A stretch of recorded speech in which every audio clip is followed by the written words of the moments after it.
It's awesome! Hello there, YouTube. Today I'm going to be looking at a book from a company I've had a bit of a strange past with, but I shan't let that get in the way.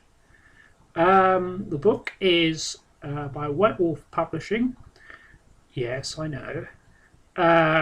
It's what they describe as an artifact book. Yes, I know. But yeah, the purpose of which, according to them, is to give you some insight into their story world and to use as a prop in live-action role-playing games. It's called The Testament of Longinus. Here are the basics.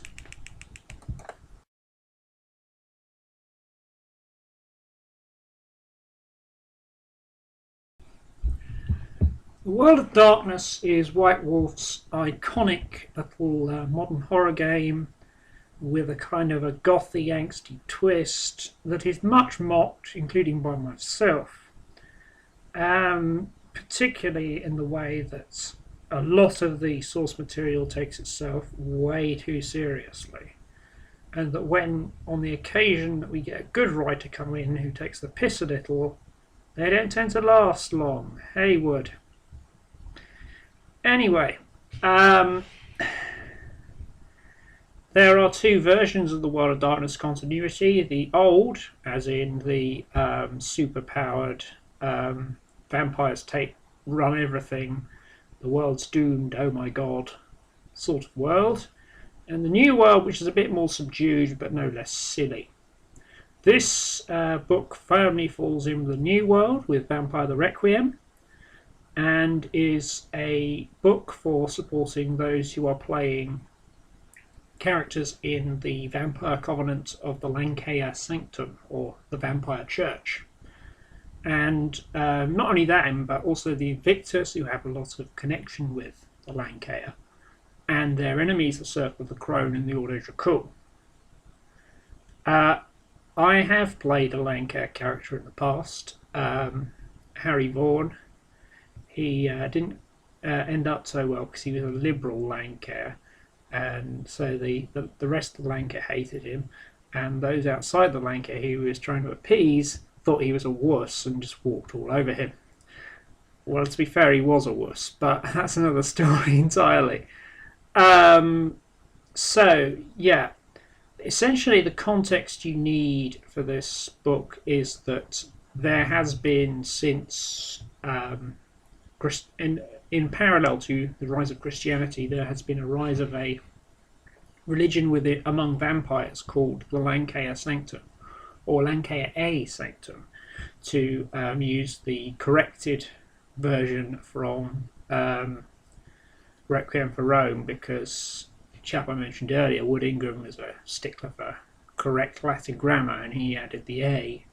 And the A should have been there from the beginning, but now obviously they've written it in so people stopped using the A for some reason. Not entirely sure why, but it's it makes sense. Anyway, the context is in parallel to, and as well as this religion parallel, they claim there is a prophet in parallel. But where there was Jesus, there was this chap called Longinus. Longinus is actually a historical figure. Saint Longinus. He is reputedly the centurion who stabbed Christ in the side with a spear and then said, "Truly this man's a son of God." But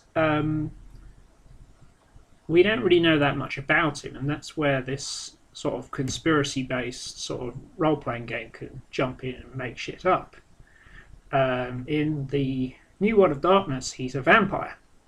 Not just any vampire, he's a special vampire in that he has no sire, or claims not to have any sire. He wasn't created by another vampire. He claims to have been spontaneously created by God. And for the purposes of setting up this vampire religion, which I shall get onto later.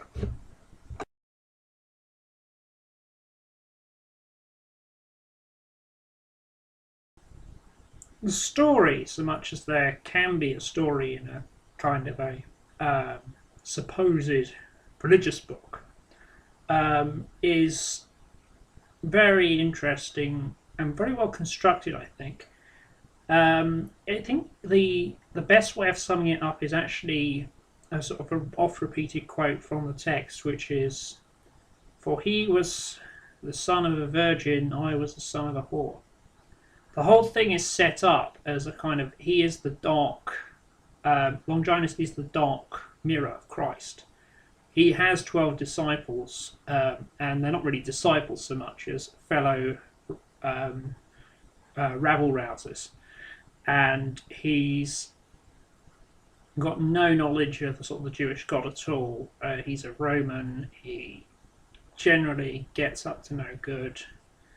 It can get very disturbing in places. I will warn you there. There are sequences where he commits acts that, even in this day and age, make people go, "Oh, what an arsehole." Yeah, it's it's a very well constructed story, and I think there's also a sub story in that they have an introduction saying an introduction to the revised edition where they introduce 4 Lancashire Sanctum scholars who, well, actually one's a liberal Lancashire Sanctum, who the others don't claim is actually a member of the Lancashire Sanctum, which I found amusing. And the Lancashire scholars have this commentary running through where they will make notes and they will say who is making the notes. And I find this really funny, particularly when the liberal one goes off on a rant about the whole picking and choosing argument. That is the argument by which people say, "Oh, people pick and choose from their religious books," and this is the charge often more. Well, it's more often levelled at the sort of the left of the church than it is at the right. And basically, she writes, "Pick and choose. For God's sake, that's exactly what we're doing for 2,000 years. Come on now." And it's exactly what she's doing in writing this translation. And I get the feeling that there is a kind of antipathy between these characters. And the book is as much about these characters translating the story as it is about Longinus and Monarchus and all the other figures of kindred myth. Because it's about, they're all trying to put their own slants on this translation, and they're all failing spectacularly. And it ends up looking like a horror. It ends up as a bit of a mess, and particularly as they leave the afterword to the liberal, who said, "If the God that Longinus describes in this book exists, God help us all." Because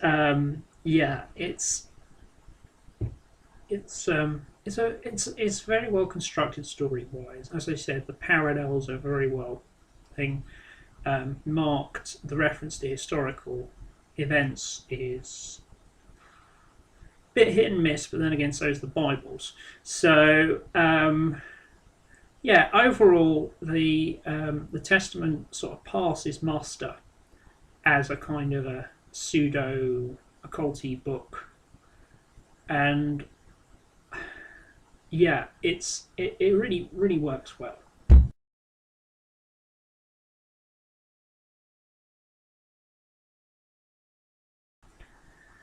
The layout is just as impressive as how the story is constructed. It looks like a Bible translation, and I, like many in the industry, post disclaimers at the front of all my books just in case the idiots take things literally. But this one, I can actually see why they're posting these disclaimers at the front of the book and why they posted a very obvious Vampire the Requiem logo on the back. Because, taken completely out of context, just sort of the interior text, although obviously it's referring to vampires and there's actually references to werewolves in one sequence in a vision. Werewolves and mages and other supernatural creatures, and there's a sequence in which the plague angel, Ammoniel, I think he's called, is supposedly granting Monarchus a vision. And he seems to be trolling the poor bugger, because he's basically saying, he's showing them these images, and he says, well, what does that mean? Well, this is not an image you're supposed to understand, this is an image you're supposed to report. And this answer comes back every time, which just sounds like typical divine trolling to me. Yeah, it's, as I said, it's a very well laid out book. It looks like a scholarly translation. The arguments between the various translators are very entertaining. There's no artwork, which I think works to its advantage, unless you count, of course, the little letter on the front, which is sort of paper clipped into it. That is basically some random mortal has found this book hidden in a university library, and he's trying to send it to a supervisor.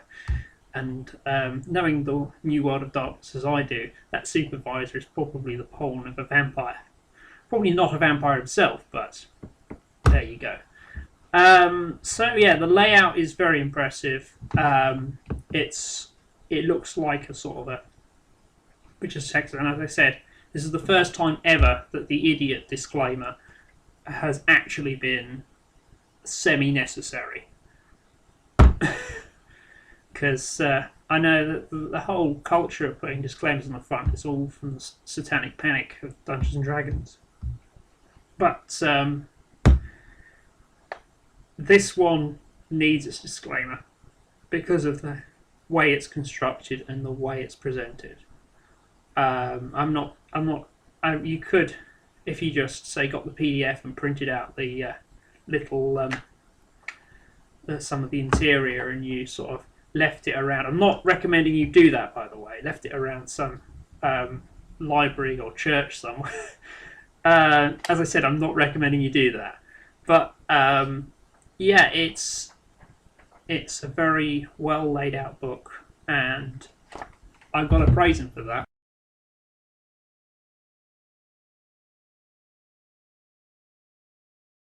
This isn't really a novelisation, it's not just meant to be picked up and read, and it isn't really a rule book either, because of the fact that it's got no rules in it, there's no pictorial examples of anything, but it is a valuable insight into the sort of mentality of the Lancashire and the divisions within them. As for its use as a LARP prop, as is suggested, there are two problems with that. Firstly, it's in soft cover. Now, I'll admit they did a good job of making it look like sort of a proper leather book, but it's still clearly soft cover. With the previous attempt at a sort of in-setting artifact book, the Rights of the Dragon, which I may well look into later, they actually had this big sort of felt hardcover that made it look like a kind of historic back of the trip. And the other complaint that we had with a lot of people within the LARPing community had with the rights was their very prominent logos on the cover. Again, they've done the same, but admittedly on the back this time. They've done the same again, and as I said, this book does need a disclaimer, and it does need a very prominent disclaimer. But, guys, did you have to put it on the cover? Surely a paragraph in the actual book, because if you want this to be used as a LARP prop, make the cover look as sort of convincing as possible. You can put all your legal shit inside, saying that it is a work of fiction inside, because clearly people who are going to sort of panic at it are going to actually look inside, and they will find a disclaimer, hopefully. So yeah, aside from these issues, I can see it being used in sort of official LARPs and unofficial LARPs, but probably more as background reading than actually appearing at the game. Sorry, but it's just these. They might seem petty, but these little things can completely ruin your immersion in a LARP if you're treating this rather flimsy paperback as if it were a big leather-bound book. Something's wrong. Sorry.